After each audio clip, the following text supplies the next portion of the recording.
नमस्कार दोस्तों, आज डेट है 21 मई और हम द हिंदू का सेकंड एडिटोरियल बैलेंसिंग एक्ट को डिस्कस करेंगे। सबसे पहले इस आर्टिकल के कॉन्टेक्स्ट की बात कर लेते हैं। अभी वर्तमान समय में अगर हम देखें तो जो इजराइल और फिलिस्तीन के बीच में एक स्ट्रगल चल रहा है। गाजा स्ट्रिप जो है फिलिस्तीन के अंडर आती है गाजा स्ट्रिप, हालांकि वहाँ पर जो रूल है वो हमास का है। अब ये हमास क्या है? फिलिस्तीन जो कंट्री है वहाँ पर हमास और दूसरी एक पार्टी है फतह, ये वहाँ पर रूल करती हैं। तो वेस्ट बैंक वाला जो रीजन है वहाँ पर रूल है फतह का और गाजा स्ट्रिप पर रूल है हमास का। तो हमास अटैक कर रहा है इसराइल के ऊपर और इसराइल काउंटर अटैक कर रहा है किसके ऊपर? गाजा स्ट्रिप के ऊपर। तो इस तरीके से जो स्ट्रगल चल रहा है, तो उस स्ट्रगल को लेकर के, उस परेशानी को लेकर के इंडिया का क्या स्टैंड होना चाहिए और क्या स्टैंड है इंडिया का, उसके बारे में डिस्कस किया गया है।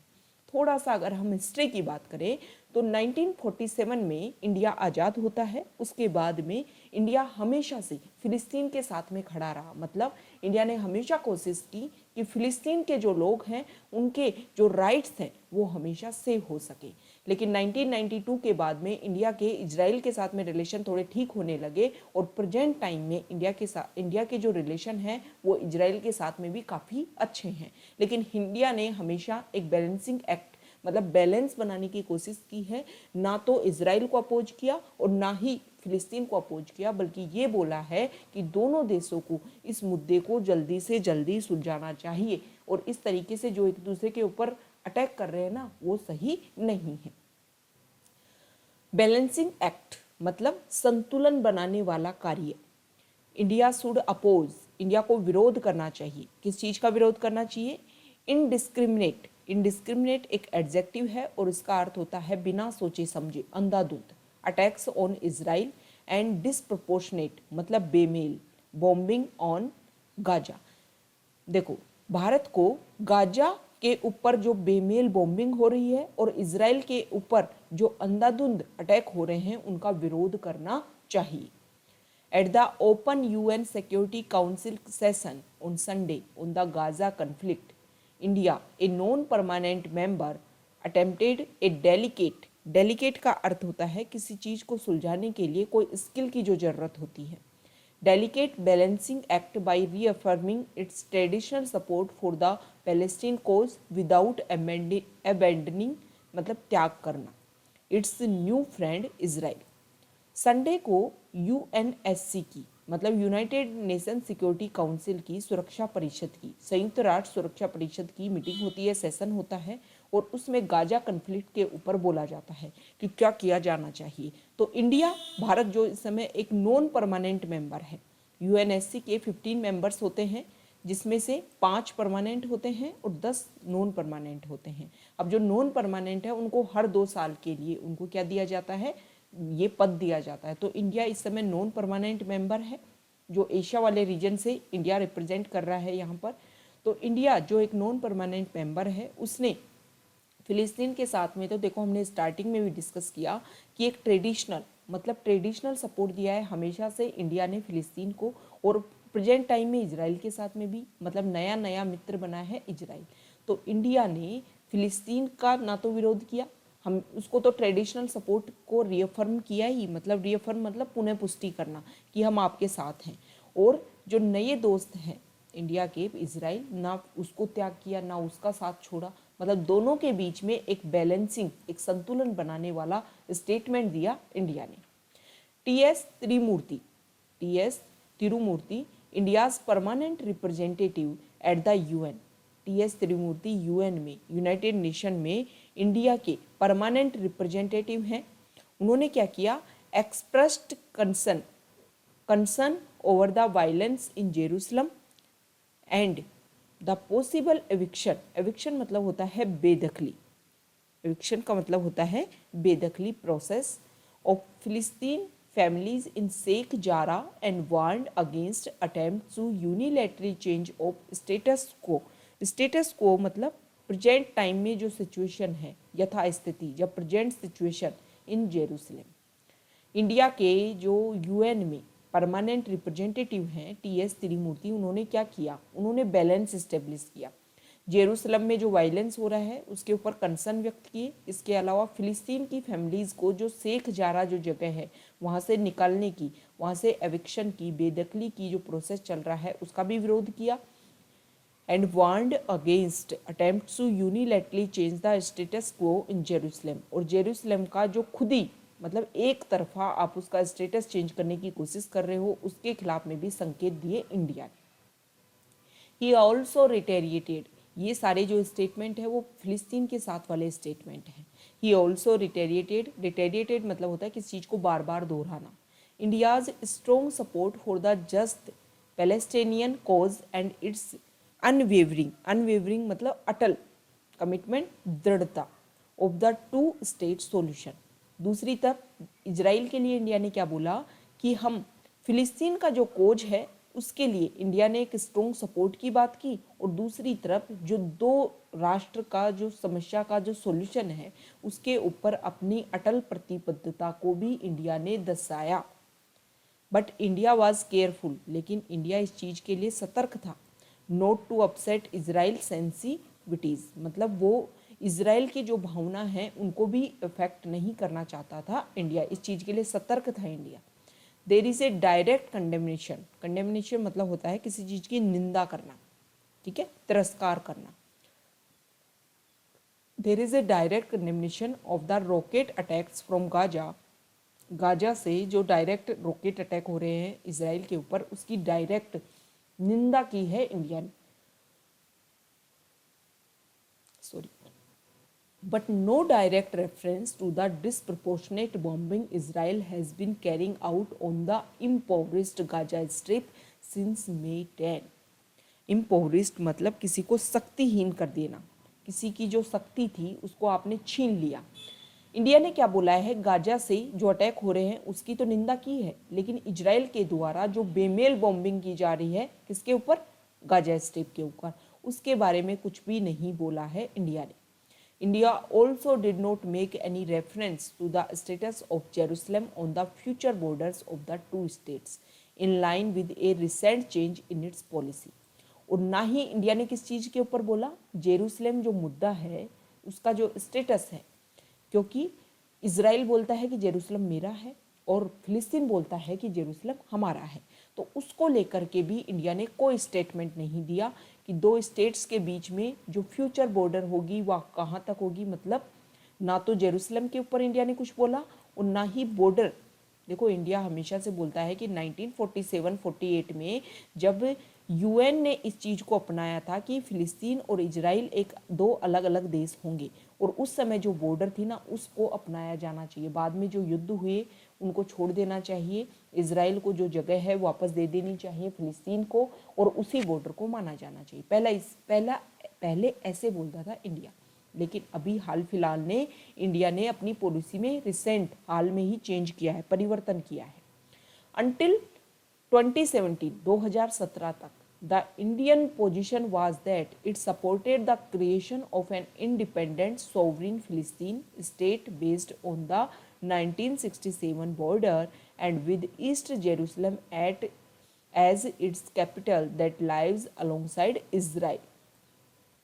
2017 तक इंडिया का क्या पोजीशन थी, इंडिया की ये पोजीशन थी कि इंडिया ये बोलता था कि एक इंडिपेंडेंट सोवरिन फिलिस्तीन जो है, फिलिस्तीन कंट्री जो है उसका क्रिएशन होना चाहिए, और बॉर्डर क्या होनी चाहिए, बॉर्डर बेस्ड होनी चाहिए। 1967 के समय में जो बॉर्डर थी उसके आधार पर फिलिस्तीन बनना चाहिए, और ईस्ट जेरूसलम जो है वो इसकी कैपिटल बननी चाहिए, किसकी, फिलिस्तीन की।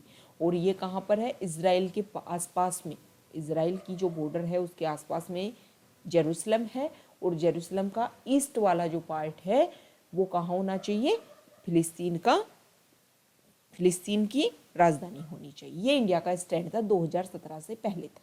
The balancing did not appear to have gone down well with the Israel side. अब इंडिया ने तो देखो बैलेंस करने की कोशिश की इजराइल और फिलिस्तीन के बीच में अपने स्टेटमेंट में, लेकिन इजराइल की साइड से ऐसा नहीं लगता कि इजराइल को ये लगता है कि इंडिया ने उनका सपोर्ट किया है। When prime minister Benjamin Netanyahu who has a good rapport, rapport मतलब अच्छे घनिष्ठ, आपके अच्छे संबंध हैं, ठीक है, रेपर्ट मतलब होता है ए फ्रेंडली हारमोनियस रिलेशनशिप हैं आपके with Narendra Modi, thanked 25 countries that he said stood with Israel, there was no reference to India. Prime minister Benjamin Netanyahu ने क्या बोला कि जब उन्होंने 25 कंट्रीज का सपोर्ट के लिए उनका धन्यवाद दिया तो उसमें उन्होंने इंडिया का कोई नाम नहीं लिया कि इजराइल को इन देशों ने अपने साथ खड़े होकर के इनका सपोर्ट किया है, अब इजराइल को परेशानी हो रही है तो इन लोगों ने साथ दिया, इन कंट्रीज ने साथ दिया, और उसमें इंडिया का कोई रेफरेंस नहीं था, मतलब इंडिया का नाम तक नहीं लिया उन 25 कंट्रीज ने। तो जो बैलेंसिंग एक्ट हमने जो अपनाया है ना, वो शायद इजराइल को पसंद नहीं आया, इजराइल को लगा नहीं कि इंडिया इजराइल के साथ है। फॉर इंडिया, इंडिया के लिए which voted against the creation of Israel in historic Palestine in 1947 in the UN General Assembly, ties with Israel have transport since the early 1990s। शुरुआत में क्या था, 1947 में जब यूएन जनरल असेंबली में election vote डाले जा रहे थे इजराइल को बनाने के लिए, तो इंडिया ने अगेंस्ट में वोट किया था। इंडिया चाहता ही नहीं था कि इजराइल कोई कंट्री बने, ठीक है। लेकिन 1990 आते आते इंडिया ने अपने जो रिलेशंस हैं वो ट्रांसफॉर्म कर लिए इजराइल के साथ में। In 2017 mister Modi became the first Indian PM to visit Israel. 2017 में मिस्टर मोदी पहले ऐसे इंडियन पीएम बने जो इजराइल की यात्रा पर गए। And mister Netanyahu travel to India in 2018, और 2018 में इजराइल के जो पीएम है वो इंडिया की यात्रा पर आए। वाइल जबकि Israel ties are on a strong footing, India cannot ignore the Palestinians for historic, moral, legal and realist reasons। अब देखो ऐसा नहीं है कि इजराइल के साथ जो हमारे संबंध है वो स्ट्रॉन्ग पोजीशन पे है, लेकिन इंडिया फिलिस्तीन के लिए जो हमेशा से ऐतिहासिक रूप पर, मोरल नैतिक आधार पर, लीगल लॉ के आधार पर और रियलिस्ट रीजन के आधार पर इंडिया इग्नोर नहीं कर सकता फिलिस्तीन को भी। हिस्टोरिकली, ऐतिहासिक रूप से India which went through the horrors of 1947, India 1947 में जो भय से वो खुद गुजरा है, oppose the partition of Palestine, India ने मना किया था कि फिलिस्तीन का पार्टीशन विभाजन नहीं होना चाहिए, क्योंकि इंडिया खुद उस भय से गुजरा था 1947 के समय। Through out the cold war, शीत युद्ध के दौरान, it remained a strong support of Palestinian freedoms, India ने हमेशा से फिलिस्तीन की जो फ्रीडम है उसके लिए हमेशा से स्ट्रॉन्ग सपोर्ट किया था, taking a moral and legal position against the Israel occupation in line with international laws and norms. India ने इंटरनेशनल, अंतर्राष्ट्रीय जो कानून हैं उनके आधार पर इजराइल जो ऑक्यूपेशन है उसके अगेंस्ट जाकर के फिलिस्तीन की फ्रीडम को हमेशा से सपोर्ट किया। हमेशा से इंडिया सपोर्ट करता था फिलिस्तीन। देखो बहुत सारे कारण हैं, मेन कारण क्या है, 1947 में जब इंडिया आज़ाद हुआ तो ये बोला जा रहा था, पाकिस्तान के द्वारा स्टेटमेंट आया कि रिलीजन के आधार पर दो अलग अलग कंट्री बने हैं। इंडिया ने बिल्कुल साफ मना कर दिया कि हम रिलीजन के आधार पर बटे नहीं हैं, हम तो सेकुलर कंट्री हैं, भले ही पाकिस्तान ऐसा सोचता हो पर हम ऐसा नहीं सोचते हैं, ठीक है। ये मेन रीजन था। दूसरा मेन रीजन ये था कि हमारे यहाँ पर मुस्लिम काफ़ी मेजोरिटी में रहते हैं और उस समय जम्मू एंड कश्मीर वाला विवाद भी चल रहा था, तो इंडिया मुस्लिम मेजोरिटी को अपने खिलाफ नहीं करना चाहता था। और फिलिस्तीन में अरब कंट्रीज़ के लोग, और अरब कंट्री ज़्यादातर कौन है, ज़्यादातर है मुस्लिम मेजोरिटी है अरब कंट्रीज़ में। तो इंडिया इस तरीके से 1947 के जब फिलिस्तीन और इजराइल में भी पार्टीशन हो रहा था तो वो भी तो रिलीजन के आधार पर था ना। जूज लोग यहाँ पर आकर के बस गए फिलिस्तीन वाले रीजन में, कारण क्या बताया कि 1800 साल पहले हमें फिलिस्तीन से बाहर निकाल दिया गया था, इसलिए वो आकर के यहाँ पर रहने लग गए, क्योंकि जूज के खिलाफ में पूरे वर्ल्ड में एट्रोसिटीज चल रही थी, वायलेंस चल रही थी, तो उन्होंने बोला हमें तो यहीं रहना है।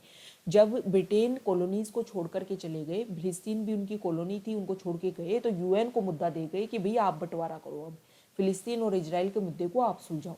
तो यूएन ने बोला कि फिलिस्तीन और इजराइल दो अलग अलग कंट्रीज बनेंगे, जिसमें जूज रहेंगे इजराइल में और अरब जो नेशन के मूल के जो लोग हैं वो रहेंगे फिलिस्तीन में। तो ये मेन रीजन था। इंडिया ने हमेशा सपोर्ट किया फिलिस्तीन को, क्योंकि इंडिया नहीं चाहता था कि पार्टीशन हो रिलीजन के आधार पर। It established full diplomatic relation with Israel in 1992 in the context of improving Israel Philistine ties after the Madrid conference and the changes in the global order following the disintegration of the Soviet Union, but never abandoned the Palestinians. अब India में क्या हुआ, India ने पहले फिलिस्तीन को support किया। अब क्या होता है, 1969 के समय में अरब कंट्रीज में एक ऑर्गेनाइजेशन बनता है, OIC, organisation of Islamic corporation. उसमें इंडिया को ये लगता था कि इंडिया में तो बहुत सारी मुस्लिम मेजोरिटी है, तो इस ऑर्गेनाइजेशन का मेंबर बनाया जाएगा इंडिया को, लेकिन नहीं बनाया गया। तो इंडिया को इस बात से बहुत ठेस पहुंची। इंडिया को लगा कि मैंने तो हमेशा से अरब कंट्रीज का साथ दिया है, लेकिन अरब कंट्रीज ने तो कभी मेरा साथ नहीं दिया, बल्कि जब भी मुझे वॉर हुआ, जब भी मुझे परेशानी हुई, मेरा हमेशा साथ दिया है इजराइल ने। तो ये बात हर्ट कर जाती है इंडिया को, और इंडिया फिर अपने रिलेशन सुधारने लग जाता है इजराइल के साथ में। तो 1992 में अपने डिप्लोमेटिक रिलेशन, मतलब उससे पहले इजराइल के साथ में कोई डिप्लोमेसी, कोई हमने एम्बेसी नहीं इस्टेब्लिश करने दी थी इजराइल को हमारे यहाँ पर। सिर्फ उनके रिप्रेजेंटेटिव कुछ बॉम्बे में अपनी कुछ ऑफिस बना करके रह सकते थे, क्योंकि बॉम्बे वाले एरिया में ज़्यादातर जूज जो कम्युनिटी है वो वहाँ पर एग्जिस्ट करती है। तो इंडिया ने 1992 में इजराइल और फिलिस्तीन के बीच में मैड्रिड कॉन्फ्रेंस के बाद में, और ग्लोबल ऑर्डर भी चेंज हो जाता है 1991 में। सोवियत यूनियन, मतलब जो रशिया अभी है, उससे पहले वो छोटे छोटे कंट्रीज में चेंज हो जाता है, बदल जाता है, उसका विभाजन हो जाता है। लेकिन अब इंडिया ने इजराइल के साथ अपने रिलेशन अच्छे से इस्टेब्लिश करने स्टार्ट कर दिए, लेकिन फिलिस्तीन जो है उसको कभी भी त्यागा नहीं इंडिया ने। इंडियाज फिलिस्तीन policy had realist underpinnings too. India की जो फिलिस्तीन की जो पॉलिसी है ना, वो रियलिस्ट, कुछ वास्तविकता के आधार पर भी है। जैसे कि India has been energy dependent on the Arab world. India को ये भी लगता था कि हम एनर्जी के लिए जो अरब कंट्रीज हैं उनके ऊपर डिपेंडेंट हैं, और अगर हमने इजराइल का साथ दिया तो ये जो अरब कंट्रीज है वो हमें ऑयल ट्रांसफ़र नहीं करेंगे, जिसकी वजह से हमें परेशानी होगी। तो कुछ वास्तविकता के आधार पर भी इंडिया ने अपने रिलेशन मेंटेन कर रखे थे फिलिस्तीन के साथ में। It can not alienate, alienate का मतलब होता है अपने से दूर करना। The Arab voices or be isolated in the General Assembly where most member countries oppose the occupation. लेकिन इंडिया क्या नहीं कर पाया, इंडिया जो अरब वॉइसेज हैं उनको अपने से दूर नहीं कर सकता, उसका मेन रीजन यही है। और खुद को जनरल असेंबली में आइसोलेट भी नहीं कर सकता इंडिया, जहाँ पर ज़्यादातर जो कंट्रीज़ हैं वो इसका विरोध कर रहे हैं, लेकिन फिर भी इंडिया अरब जो वॉइसेज हैं उनको, उनका अपोज नहीं कर सकता। दीज फैक्टर्स, ये जो कारण हैं, should have driven India to take a more empathetic position in line with, ठीक है। एक फ्रेज है in line with, और जिसका मतलब होता है के समान, जिसका मतलब क्या होता है, के समान। These factors should have driven India to take a more empathetic position against both the indiscriminate rocket attacks into Israel, in which 12 people were killed, and disproportionate bombing of Gaza, which has claimed at least 230 lives, including over 60 children. India को क्या करना चाहिए, India को एक मोर empathetic position लेनी चाहिए दोनों तरफ से। मतलब ऐसा नहीं है कि बैलेंसिंग कर लिया, उसका भी खिलाफ नहीं बोला, इसका भी खिलाफ नहीं बोला, जो गलत है उसके खिलाफ बोलना पड़ेगा इंडिया को। इजराइल में 12 लोग अब तक मारे जा चुके हैं, और गाजा स्ट्रिप में तो ये बोला है कि 230 लोग अब तक अपनी जान खो चुके हैं, जिसमें 60 तो बच्चे हैं। तो इस तरीके से जो एक बेमेल और अंधाधुंध जो फायरिंग हो रही है एक दूसरे के ऊपर, गाजा के द्वारा इजराइल के ऊपर और इजराइल के द्वारा गाजा स्ट्रिप के ऊपर, तो इसके लिए इंडिया को मोर एम्पैथेटिक पोजीशन लेना होगा। तो ये हमारा डिस्कशन था। ओके।